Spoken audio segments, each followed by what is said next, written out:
Pak Ustadz, saya punya dua anak laki-laki, 11 dan 13 tahun. Mereka lebih takut kepada syaitan daripada melakukan dosa seperti meninggalkan sholat dan melawan kedua orang tua. Tolong nasihatnya. Ya. Anak saya ada di ruangan ini sekarang.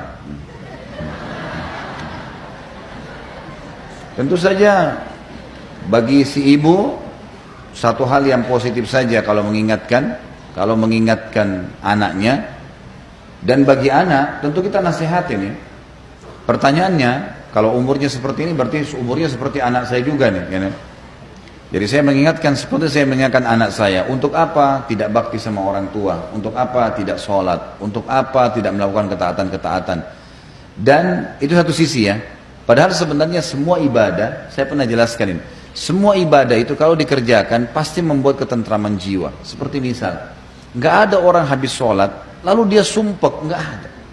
Nggak ada orang habis majelis ilmu begini lalu sumpek, nggak ada. Yang ada semangat berbuat baik, gitu kan? Takut berbuat dosa, itu yang ada. Jadi lebih baik. Nggak ada orang yang berbuat ketaatan termasuk bakti dengan orang tua, termasuk bersedekah, termasuk baca Quran, dibenci oleh masyarakat manusia, nggak ada. Jadi Allah perintahin, dijanjikan pahala yang besar, di mata manusia juga disukai. Nggak ada orang yang bakti sama orang tua lalu dibenci sama orang, itu tidak ada.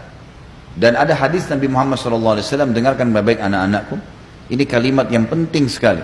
Kata Nabi SAW, jagalah kehormatan, kesucian, kemaluan kalian, maka Allah akan jaga kehormatan, kesucian, kemaluan pasangan kalian. Dan berbaktilah dengan kedua orang tua kalian, maka Allah akan karuniakan kalian anak yang berbakti dengan kalian. Jadi jangka panjangnya adalah, kalau sekarang bakti dengan orang tua, nanti Allah kasih anak yang bakti dengan kita. Jangka panjang, kalian akan dewasa, kalian akan menikah, nanti punya pasangan, punya anak. Sekarang bakti sama orang tua, Allah kasih anak yang bakti juga dengan kita. Saya punya ayah, alhamdulillah masih hidup. Saya kasih contoh dan saya lihat depan mata saya soalnya. Pada saat ayah saya lagi mau jalan, saya coba melakukan apalah yang terbaik. Saya kadang-kadang kalau lihat beliau, saya siapkan sendalnya, lalu beliau pakai sendalnya. Kalau mau naik mobil, saya bukain pintu. Mungkin itu ijtihad, upaya yang saya bisa lakukan lah. Walaupun tidak ada apa-apanya dibanding perbuatan orang tua saya buat saya gitu. Doa mereka sekali saya sudah luar biasa buat saya. Tapi subhanallah, ada anak saya 3 tahun laki-laki, setiap kali saya mau keluar, saya kalau mau keluar diambilin sama dia sepatunya. 3 tahun, sepatu saya diambilin atau sendal saya diambilin, dipakein sama dia.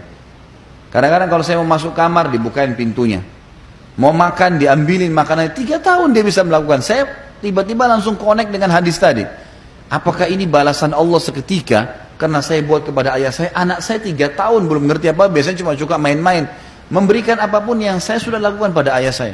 Depan mata saya lihat. Sampai saya bilang sama istri saya, coba lihat nih. Bagaimana Allah menunjukkan kepada kita kebenaran sabda Nabi Muhammad SAW. Itu kan. Kalau masalah takut dengan syaitan, syaitan itu makhluk Allah yang terhina. Kecil, terhina dan kecil. Tidak ada kedudukannya. Tidak ada andilnya. Tidak ada sesuatu yang bisa diandalkan dari syaitan. Tidak ada. Apa yang mau ditakutin dari syaitan? Apa yang syaitan lakukan? Kalau syaitan bisa menguasai kita teman-teman sekalian, maka tidak ada di antara kita yang bisa duduk di sini. Tidak bisa minum, tidak bisa makan. Syaitan akan susahin dia. Karena syaitan penjahat kan. Tapi syaitan buktinya nggak bisa buat apa-apa, kita bisa makan, kita bisa minum. Dia cuma membisikkan saja.